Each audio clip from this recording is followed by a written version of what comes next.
Today is Tuesday, November 25th, 2008. My name is Frieda Reitman, and it's my pleasure to interview today Minerva Kweskin at her home in Stamford as part of the Oral History Archive of the Jewish Historical Society of Lower Fairfield County. I've been looking forward to this day. Minerva. Yes. Tell us something. I know you were born in Stamford, so you're a lifelong resident here. Tell us something first about your early remembrances of your life. Well, Family, friend, whatever. not very difficult because I always lived in this area. A good part of my life. I was born on Warren Street in Stamford, which is not too far from me. It's near the Rogers School. Are you familiar with that at all? No, but I don't have to be. No. Well, it's on off Lockwood Avenue, and that's where some of the Jewish, it was a four-family house, and I think I have three of the families of the four I remember were Jewish, and we were good friends. So we were there, and I'm a family of four, a mother and father, and his name was Dana. My father's name was Israel. And we were always brought up as Khan. And but my father, I think, do you want to hear something? Well, whatever, why don't you tell us who else was in the family? Oh, then I had my oldest brother was Leon, and I'm the baby, and it was David. They were all 2 years apart. So it's Leon, David, and Esther, 2 years apart. Then I'm 4 years apart, and my name is Minerva. And when were you born? 1920, February 7th. And some childhood memories. Oh, lots of those. Well, I must have lived there until maybe the age of 4. And my father was a builder, so we built two homes on Colonial Road, two separate two-family houses. And we lived on one altogether, all four of us. And then I remember that area was really just being built because it was fairly new into the community. Expanded, of course, as Stamford expanded. And one of the families that lived in the four-family house was a family named Cohen. I don't remember any of their names, but we were always good friends. They were all my seniors because I was really a very young child.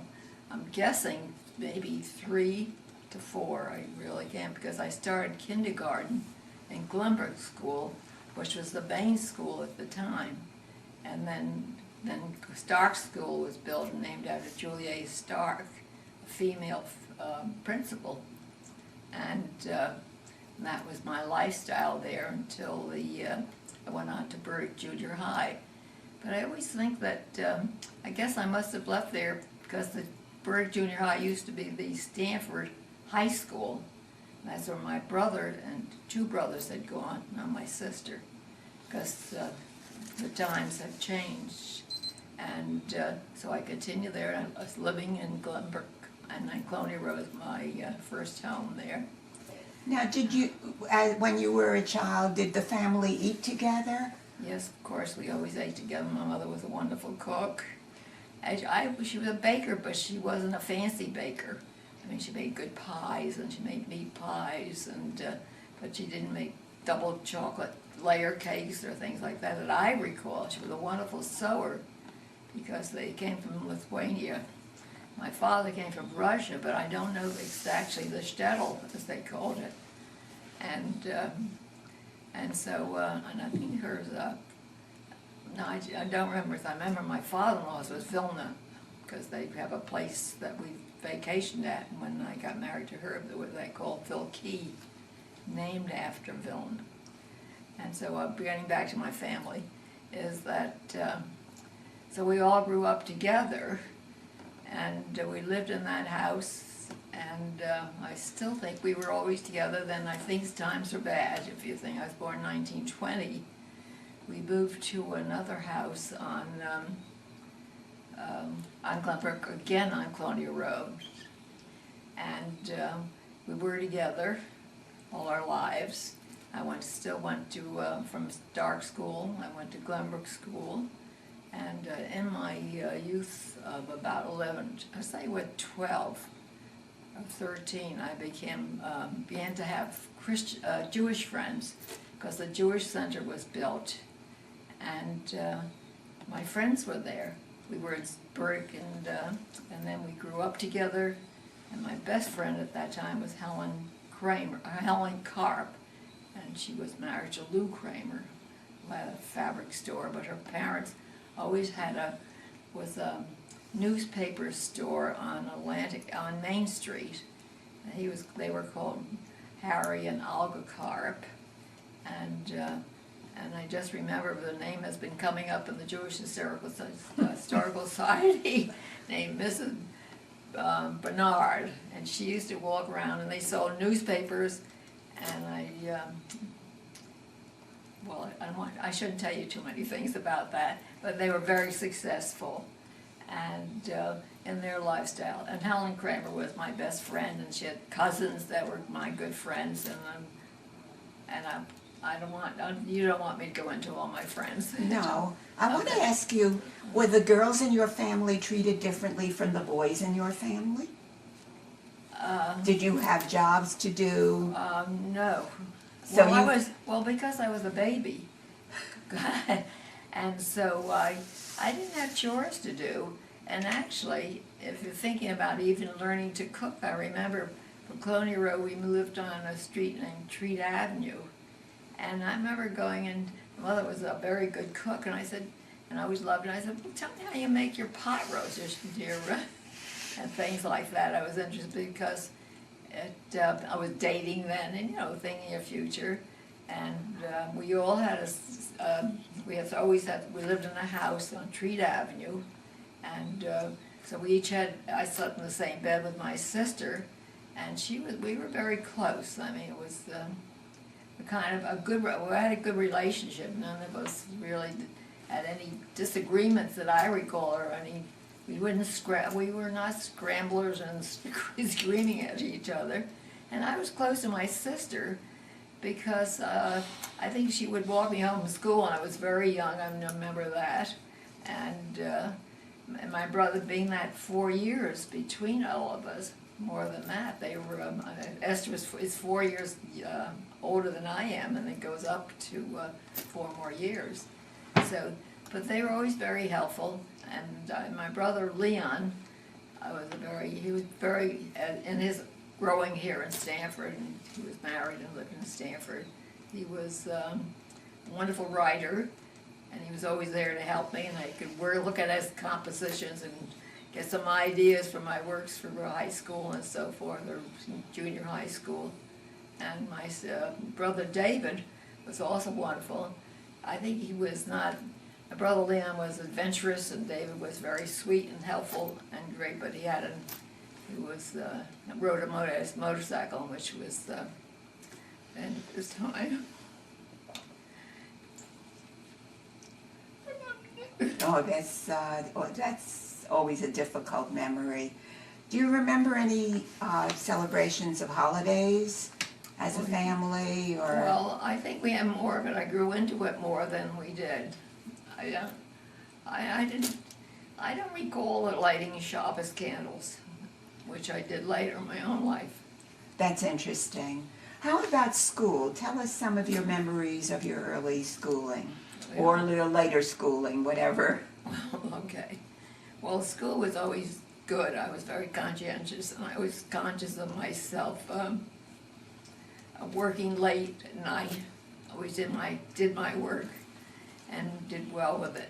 I did well in school.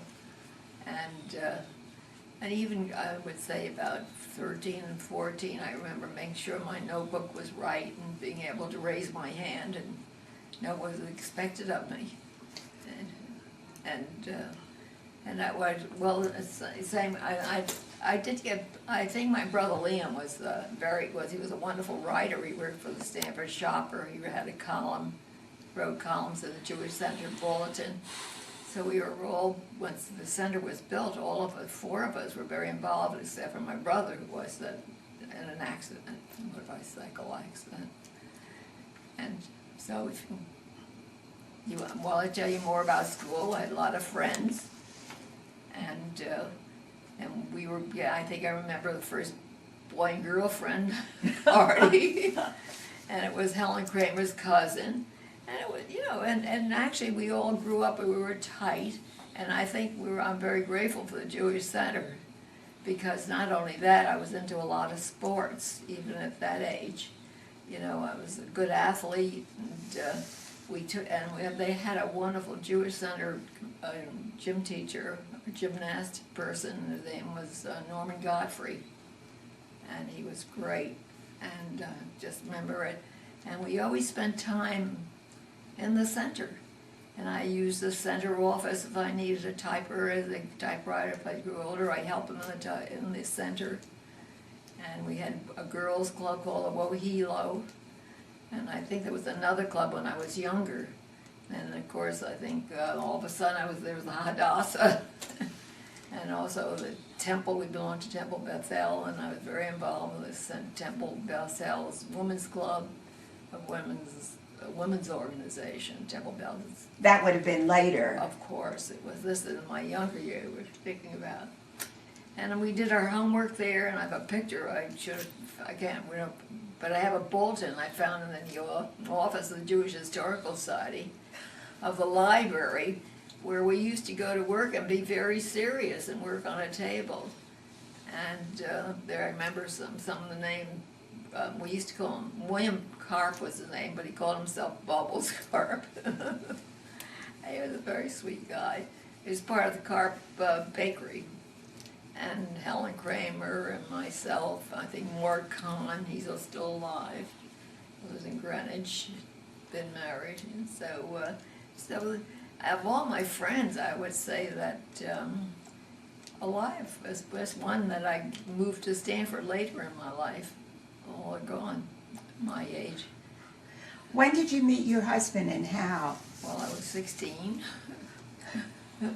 And my friend, a good friend, Muriel Perry, who owned a place called Pickwick Ice Cream, they manufactured it, and they were located on Newfield and Oaklawn Avenue. Was like a peninsula there. I don't know if anyone goes back to that time. And he unfortunately died in one of his freezers. It locked inside. It was callously done. It didn't open from the inside. But Muriel, she's still alive and lives in Florida, but we've been in touch. I just haven't spoken to her in a couple of years. But so we were all part of the center.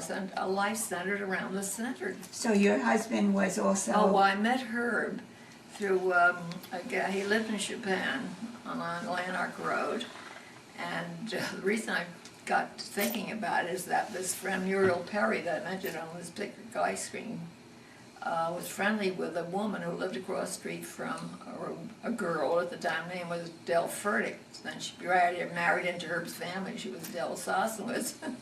And Herb lived across the street from her, and they lived on Atlantic Road, which was at the end of it was the beach. So we living in Stanford has not been any problem. It's a wonderful life. And I should go back just for a minute and tell you that we lived on Cummings Park. And I have a picture in my bedroom of us as little children at the park with my mother and father, my mother and three siblings. And it's a wonderful picture, you know, mother sitting and the little girl sitting and my sister and my two brothers. And our life was around the beach. Even when I was growing up, I don't know whether I'm wandering too much. No, that's fine. Yeah, well, our summers were marvelous. To live here was marvelous because we had tennis courts, and then we were not so serious about tennis, but we did play tennis. Yeah, I mean, even at a young age, 10 and 11. And we did, when we were on Warren Street, we were closer to the beach, and we picnicked all the time. And my brothers always had boats, a rowboat or a canoe, so we were good at sailing and paddling. And the other thing that's so wonderful about all this was the beach was wonderful. We always had a good sunburn, which was bad for our skin.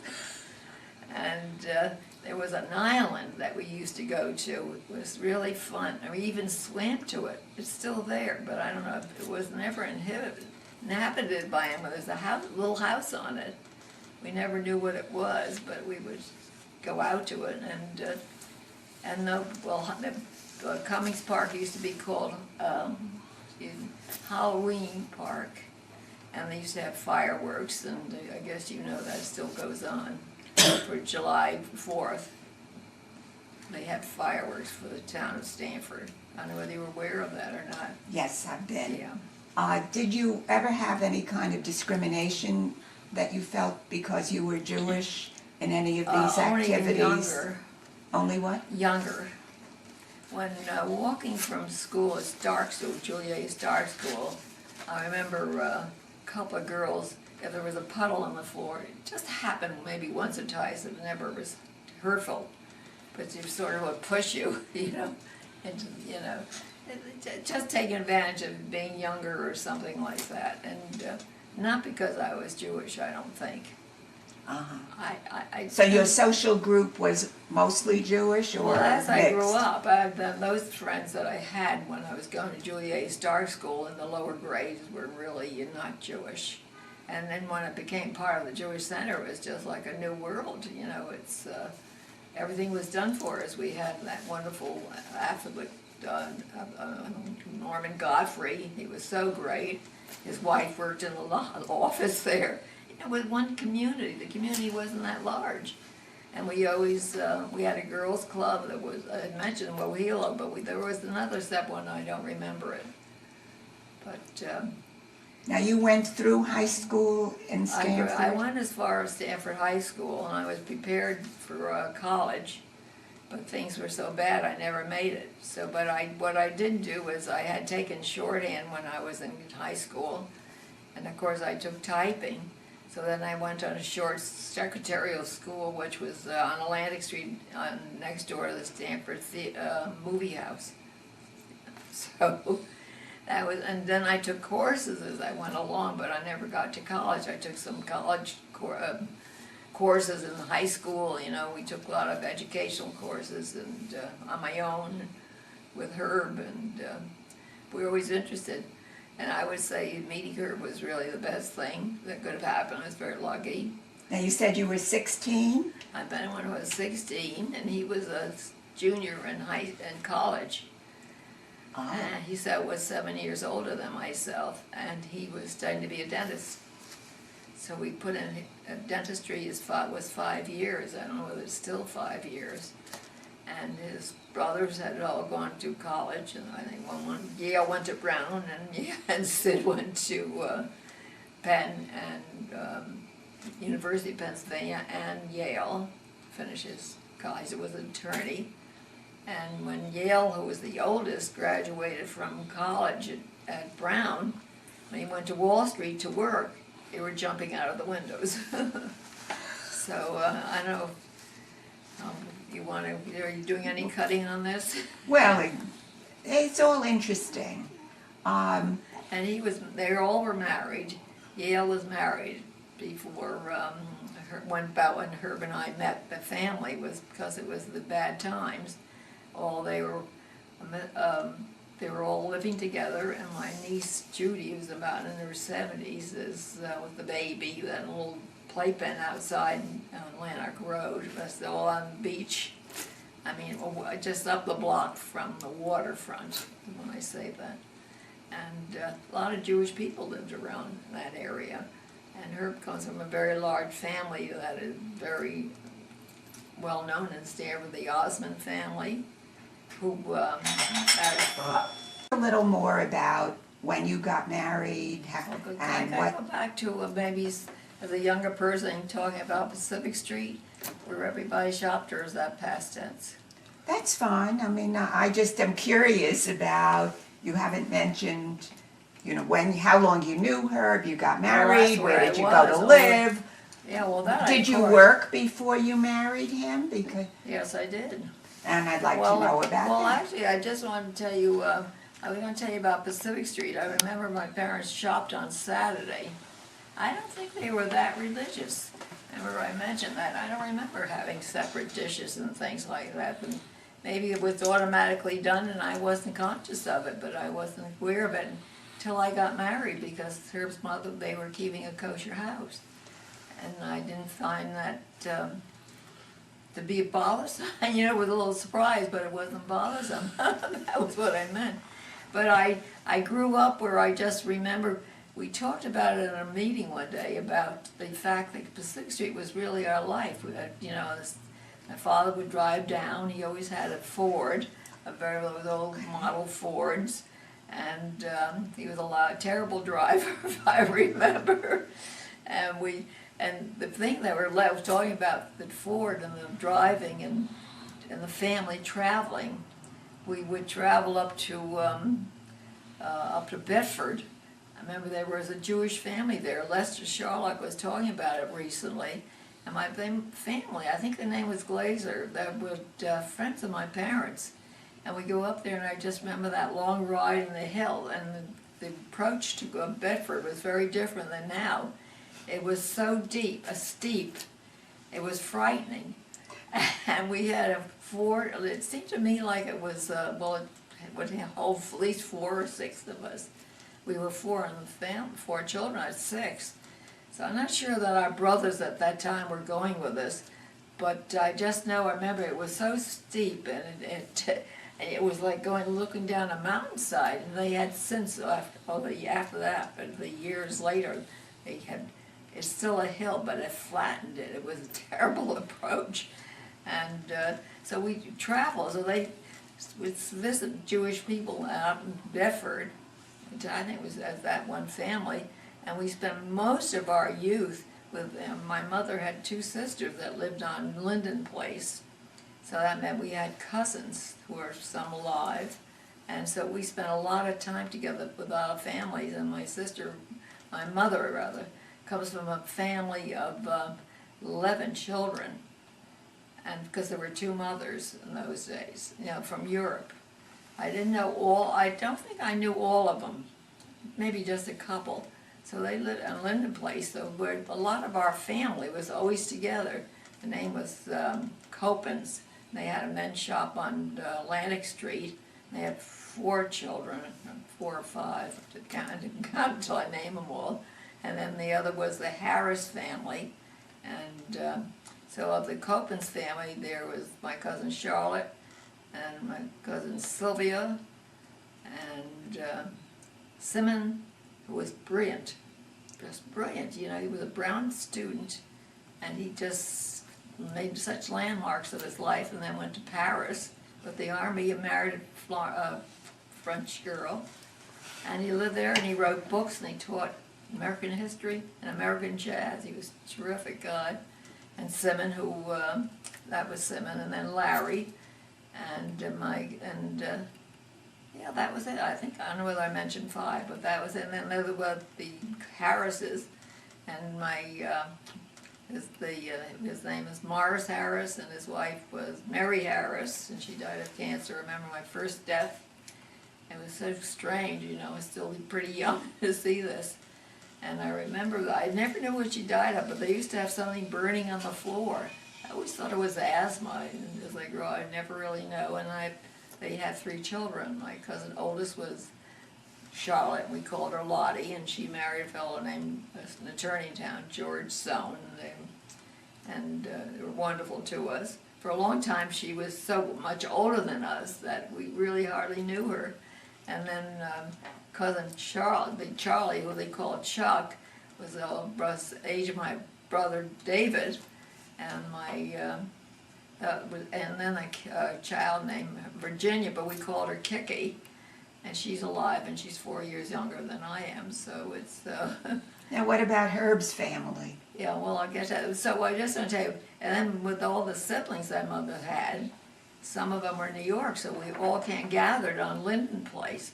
And that's where our family was, and it was really a very close-knit situation, and I think it was wonderful.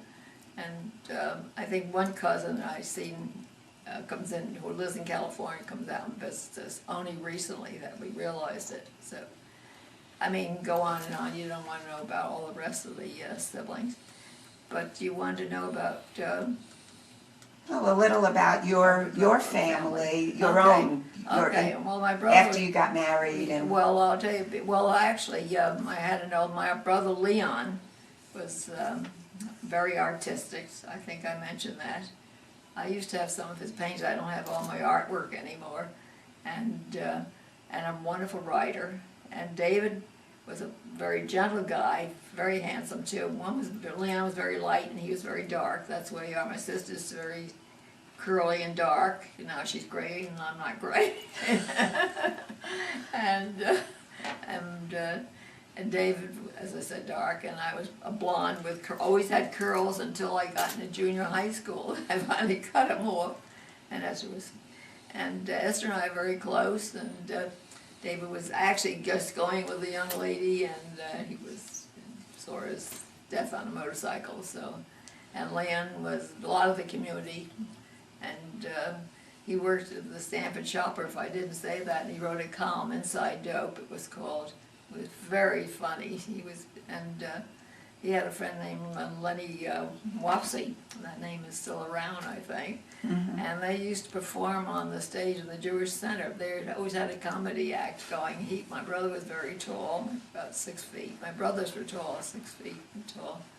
And they did it on roller skates once. I think it was a riot. But they were happy in the community. Everybody was happy, and he married a gal who lived in Stanford from Norwalk. Her name was Ida. And I have a niece who lives in California. Her name is Linda Kahn Phipps. She married a young man from California. And Esther married and has a niece and a nephew. And it's Linda, and no, not Linda. Her name is they promote it. Lynn. That's not the right letter. Well, let's talk about you. Well, Peter. That's the other. That's it. So anyway, we grew up. We were a close family until I lost my brother. And I just realized he died when he was about 17 or 18, I think. And so anyway, my life was I was a very happy person here. I don't think I was living in the lap of luxury, because I think I got out of high school when I was 16. So at 16 you were out of high school? So you went to work?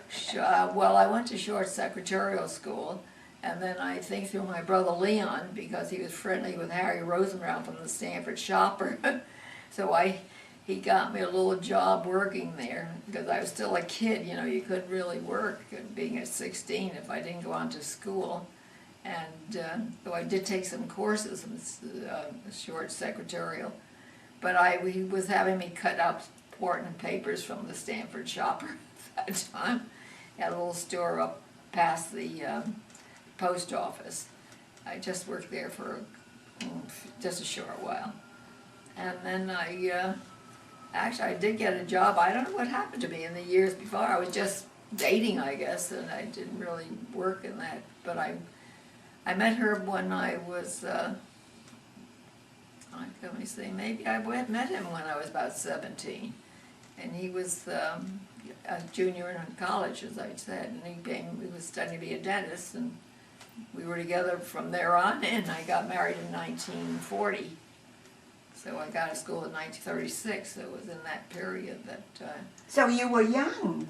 Nowadays, at 20 is young to get married, yeah, but not... we got married at 20, yeah. And actually, Sid got married in 39, and we waited a year, and then we took our first cruise. It was wonderful. I'll never forget that, because it was our honeymoon, and we paid all of $79 for 13 days. I can remember that very well. And it was wonderful. We went to, and then Herb's family, mother and father, were going to Florida. We were living with them on Colonial Road, always on Colonial Road, and my mother and father went down to Florida too. So we took the cruise, and the ship stayed in Florida, and we saw them for a minute, and they went to Nassau and Havana. That was great, and life was very good. And when we got married, we lived with Herb's parents, again on Colonial Road, and David was born in 1942, so it was a very happy time. He was a cute little blonde boy, believe it or not, who is now gray. and Patty's 3 years younger, and we had a lot of, and we had a very good social life, and it was, as I said, always around the center, and we became very, I didn't talk about things that we did that were interesting in the sense of political world. We're very involved in politics. And Now this was Russian war, and before the war. Well, as I'm talking, I got married in 40, and the family were very liberal. And of course I learned. I lived, and because Herb was the youngest of the family, I was mingling with people that were attorneys and sophisticated instead of growing up. I mean, we did have friends our age, of course, but our life was very involved with the political world. Did you run for office or anybody in the family? No, not in the family, but we were involved with. Tell us about it. Well, we were very much in favor of Russia at the time, knitting for Russia, I remember that. And it was a special office that we were working and had people signing petitions. I remember walking in the street in a parade, and I was always involved with the political parties, always. And we were always, well, actually, though, I remembered one thing that Sid worked for when he graduated from college, still before my time. His office that he went with was George Weiss and Company or something like that. It was George Weiss was the senior person, and they were very Republican. So when I became voting age, I went Republican, but I never voted Republican. So it dawned on me, should I vote? I'll just list myself as Democratic. So I wanted to be independent. Okay, and this is started. When you started to have children, did that change your life at all? No, it didn't. Well, Were yeah, you active in school? What kind Yes. of volunteer work Well, did you do? Well, I first in school, of course, I was part of programs and things of that sort. And we just had always had a not very good singing voice, but was in choirs and courses.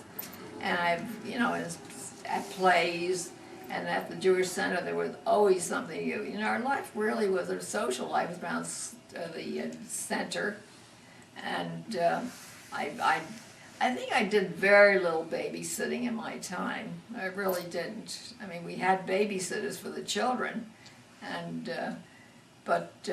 first of all, the dollar bought more than, to have it, someone, you had a 3-bedroom apartment. I think we paid $65 a month for it, and that kind of thing. You knew all that situation. So you were not living with his folks at that time? Well, where they you didn't still come back were? to Florida. They went to their own apartment.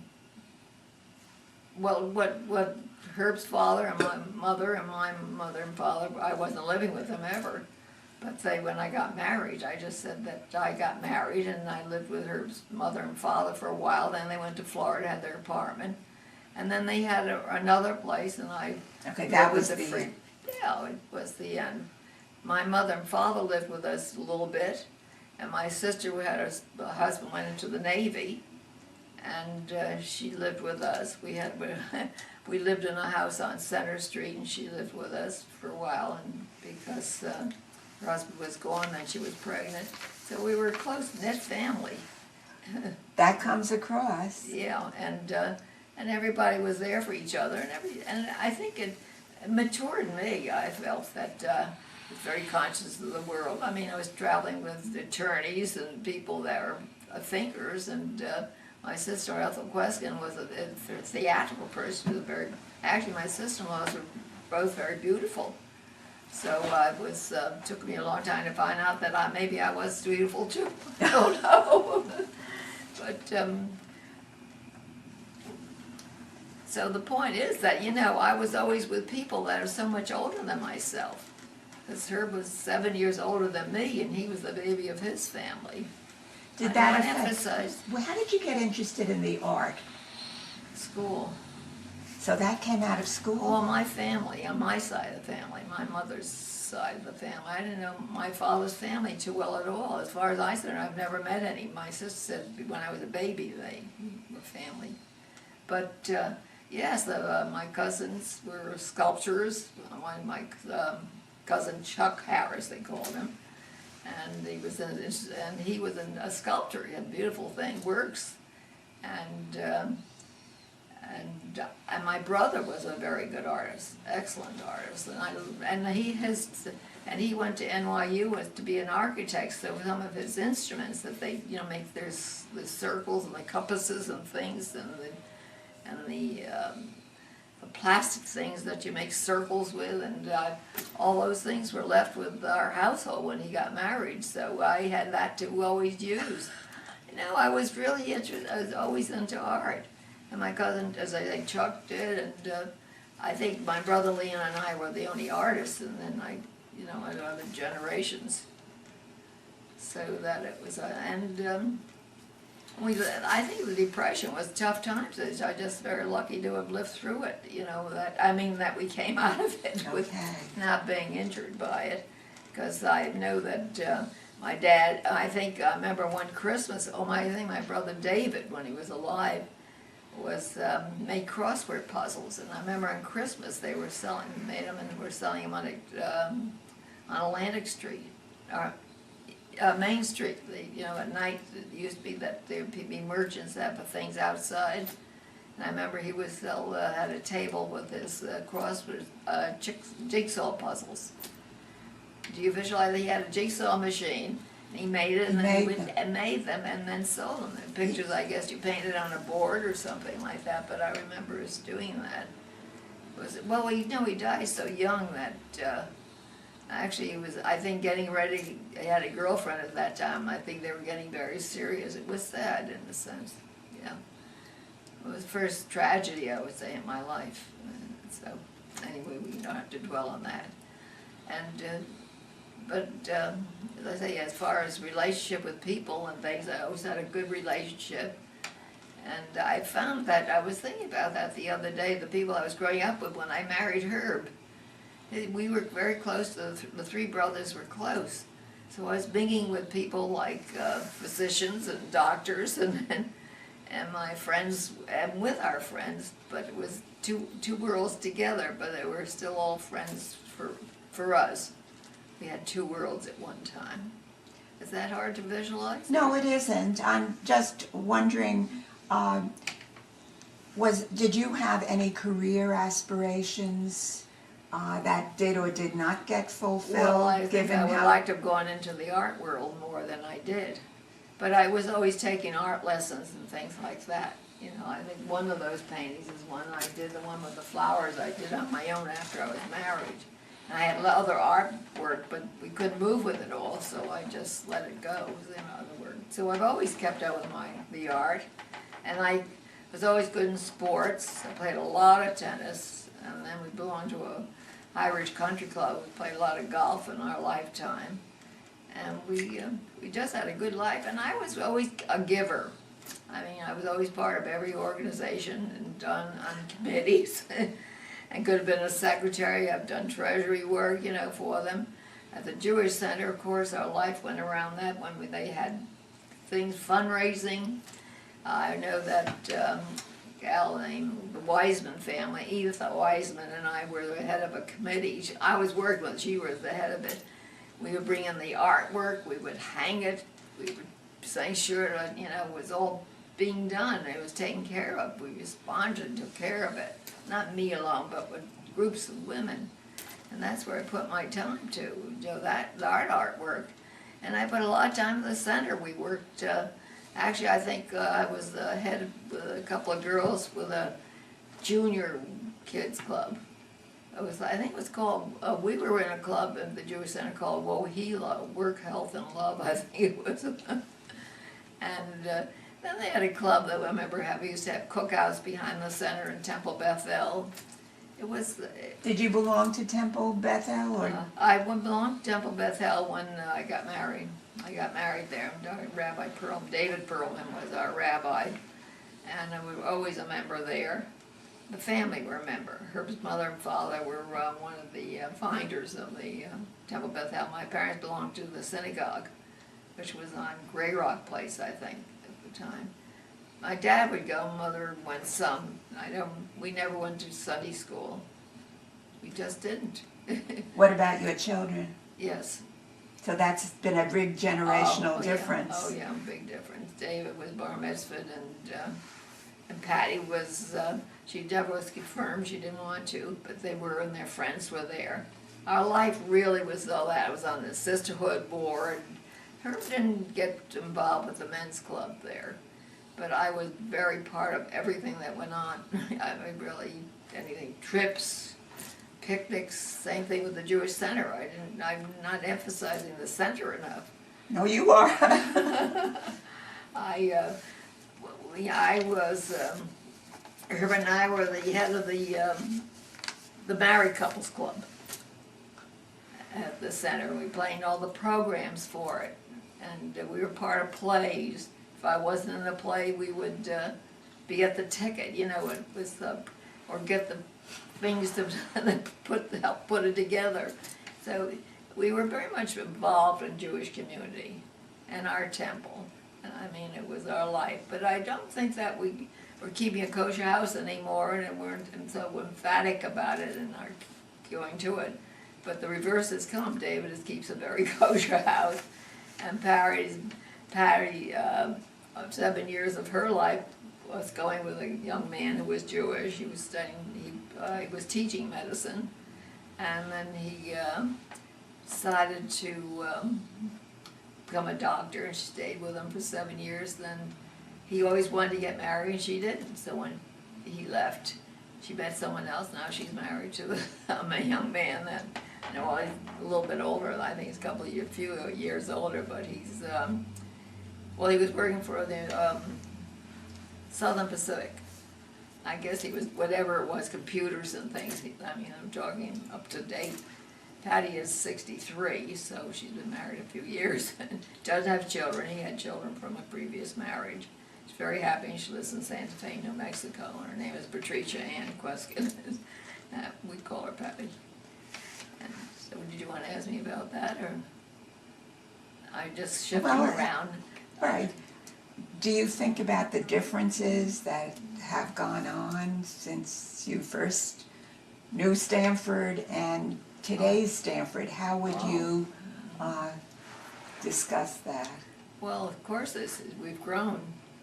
I mean, Stanford's grown. I'm living in a building that didn't exist. Of course. I've always lived on the street. Coney Road runs into Hope Street, and Hope Street runs into Clembrook Road. So I know all the angles. I was just the woman that's been driving me. I have to keep, even though she's from New Canaan, you know, I'm taking suggested back roads or something. Yeah, and you know, we walked to school. And actually, I just thought of some incidents.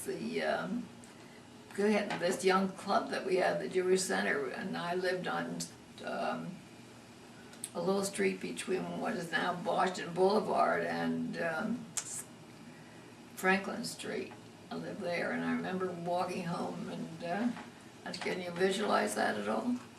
And because between Bedford Street and the Jewish Center on the Prospect Street was woods, and there we had to walk through the woods because there was a path. It wasn't very large, and there was water running through there. I remember we used to jump the little brook and walk over and go down Bedford Street and walk down North Street. And then when things got really bad, we lived on a little street. It's Stanley Court, that's the name of it.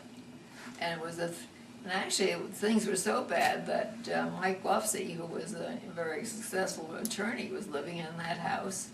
There were 2 houses with 3 floors, and they were 3 bedrooms, but they were pretty, you know, it was pretty lousy living there. I remember, because I think it had a coal stove, and I mean, well, literally, they were bad times at those times. But you know, we lived through it. I dated. I got through school, through high school, and same friends, and I mean, everybody was poor at that time. It was not everybody, but I remember Mike Wofsy was an attorney, if you know the name right. And they lived on one floor in the same matching house that we lived together. And there's another Gruber who was an attorney. None of them are around here anymore. And they were very liberal at the time. And I mean, I think Italian families that live near, there's two tall buildings, that's what I'm saying, they're still there.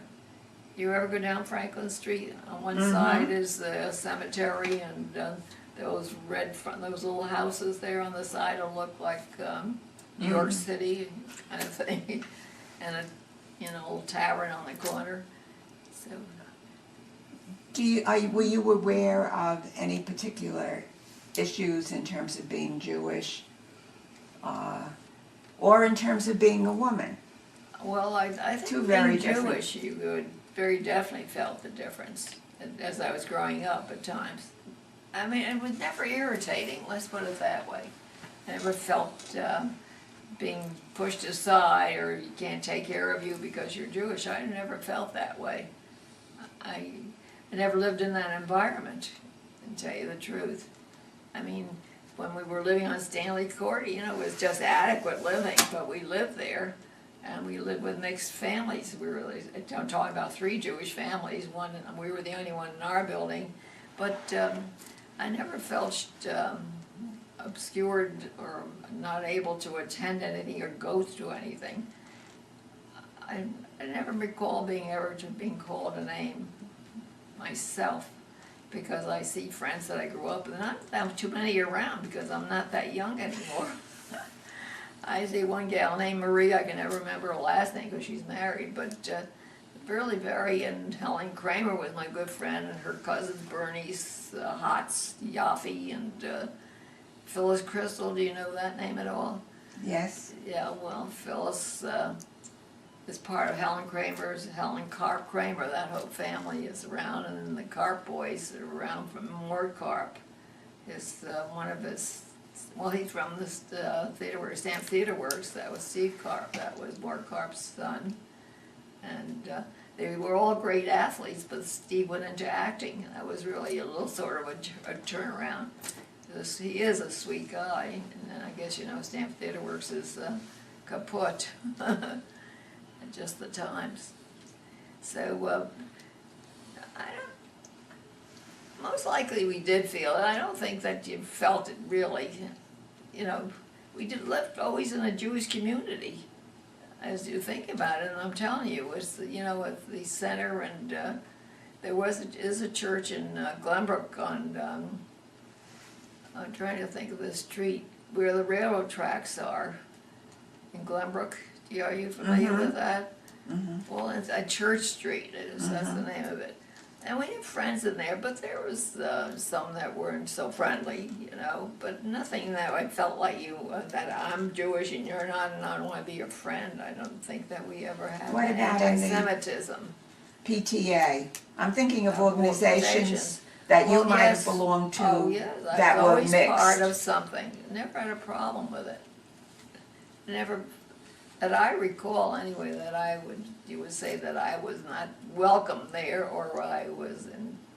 I think I have more difficulty living with older family. Herb was the youngest. Their friends are older, so I had not been to college. That was the thing that I felt very conscious of. I began reading a lot. I always read a lot, the thing about it. Because I remember we lived near the library. Maybe I would get a drink of water. But we lived near the library, and I used to read a couple books a day, and bring them back and get a couple more. So I was always a big reader. So I felt I was never lacking in writing and reading and sports. That was my thing, and painting when I could and had time, and I was taking classes as I got older. Had things I liked to appreciate. We did museums, and even growing up, I even left out an important part of my life. When the Jewish Center was always very important, and we were part of a group. I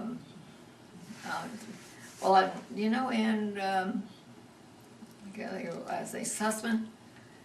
Well, anyway, we used through the Jewish Center. We made tours, and as on a committee, we went to Washington, Pennsylvania, Rhode Island.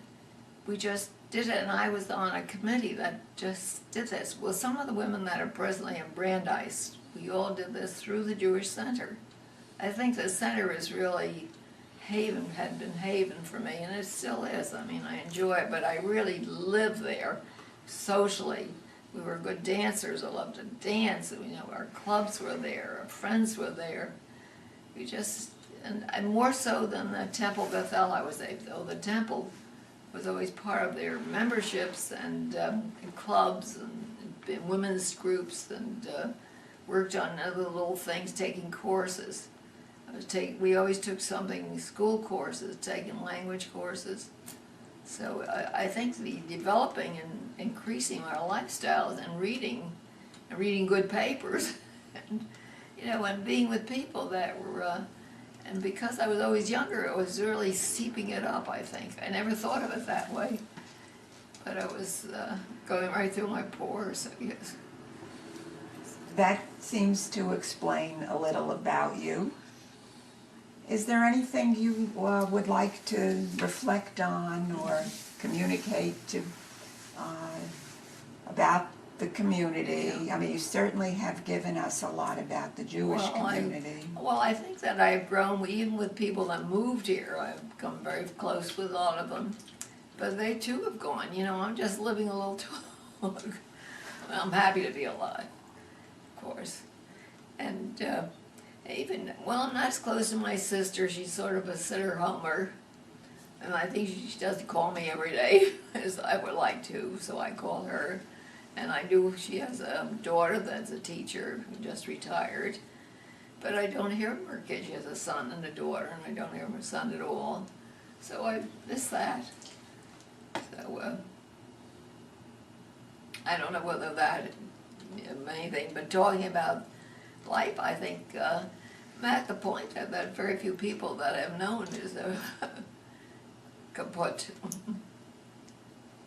Yes, that I can understand and relate to. Yeah, you know, I enjoy going to the Jewish Historical Society. You know, Mondays we go, and it's very pleasant. And everybody's great. Your wife. Well, she is. You have a wonderful wife. Well, they all are great. It's really, it's very nice, and it's nice being together and being helpful, and Evelyn picks me up now, so can't complain. Do you have grandchildren? Of course. Well, you haven't talked about them. Well, we haven't gone that far. Well, I have Dave and Lorraine. Lorraine's a wonderful daughter-in-law, and Esther's husband was very nice, and he was wonderful to her. He didn't like our friends, I don't think. Well, we were to be honest. No, he was very bright. He was everything. We didn't like social life, I think. So anyway, he was nice in there. That's Lynn, is their daughter. Who was I talking about? It's my niece. And he has a very nice, great son who is very successful in life and lives in Wilton and married out of faith, but and their faith was never very important to them. I mean, I think it's important to Esther, my sister, that's her name. Esther is her name, she changed to Esther. And her husband's name was Joe, and then he's Jewish, but his name is Smith. So I don't think that's important in life. But anyway, no, we were very close. We were a hand-in-hand sister, but now she's, she gets around, she drives, and she's very pretty. Actually, that's people behind you are that's my Dave and Lorraine's son and new daughter-in-law. And well, in that's my sister and myself, and any of those albums, they're all pictures of all of us. So why don't you continue with your or tell us about your grandchildren she had asked you about. Oh, right. Well, that's Matthew, was the baby of the family, and if you look over there, that's the 3 children, babies. And the oldest is Amy, to the big picture is Amy, who is Amy Kweskin, and she's getting divorced now, unfortunately. They're all great, bright, and very good-looking people. But that's in their youth, and then there are all these pictures around you. That's on the front, and this is Aunt Marlene with her husband. He's from India. Mandeep is his name. And Matthew is the one with the pipe over there. He's the baby. See the one with the pipe? When we're done talking, I can use this to... take some pictures if you would think Oh. they'd like them to be in the... I don't, there's, okay with me, they roll around us. And, well, there's Patty on with the flowers. But, do you want to do that, or do you want to, Well, do you have anything more you feel you have missed out on looking at what you wrote? And mostly, oh, I is that think what we you're have doing? covered the things you wrote about here, so I don't know I if there's never knew any... you were using that. Well, that would help me Oh, to... of course, I never even related to it. Okay, you weren't supposed to, think particularly, Yeah. but I think you have covered pretty much what you wrote here, so, and I think you've given us a picture of your life, which is I hope so. wonderful. Thank you. Oh, good. But there's the family and wonderful. Can't think of her name, but she taught us this work. I could teach it now. I did try to teach it when I was at the hospital. I have little things like cancer. So I was teaching there. I have an art class there, so I was teaching how to do it.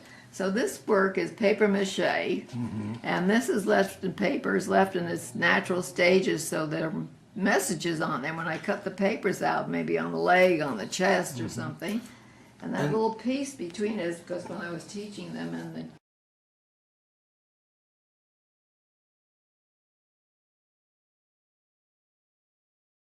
did it in Reitman, they are in art school there, with a family gift. Oh, but these are not yours, though. No, the only thing This that's is your mine home. is this. Which one you did? This one, right here. Huh. But well, you've been in, All right. well, that's what I'm showing you. Well, Mom, do you mine- know how special you are? Yeah, All right. and then the Do you back know, Minerva, how special you are? sometimes. Some- And she just made a speech, if you know of anybody that wants someone to write a speech and pictures of her. Taken at 1980, I decided to take a photograph half of an artist, did this, a photographer. And this is Amy Kweskin, Herb, myself. Has a beautiful coin in there. I don't have it anymore because I was robbed. Dave, Patty's boyfriend, he's a doctor now. Patty, Lorraine, David, and Matthew. Matthew's the baby, he's 32.